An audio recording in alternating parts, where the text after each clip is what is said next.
Hi everyone, and thank you for joining us today while we explore one of the most charming mini golf courses Disney World has to offer.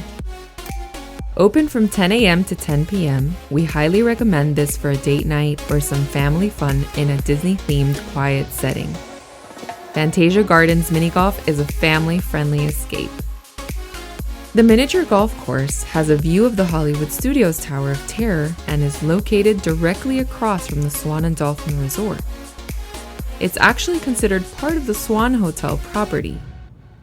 It was originally opened in May of 1996 and it features two 18-hole courses to choose from, both themed after the original Fantasia film.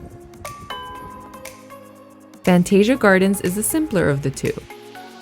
It offers a more traditional mini golf course with moving objects, obstacles, and water features. Each hole integrates characters from the classic Fantasia movie with a story at each stop.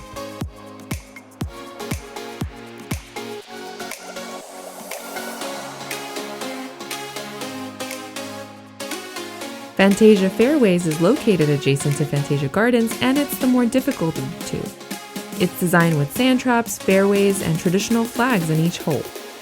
We suggest this one if you want to challenge yourself or if you're with a competitive bunch. A round of golf on one of the 18-hole courses costs $14 per adult and $12 per child. You're given a putter and you get to choose which ball color you want. And here's a quick tip. Don't choose a green ball in case it bounces into the bushes. It'll be really difficult to try to get back. But if you do lose your ball, you can go ahead and ask for another one at the front.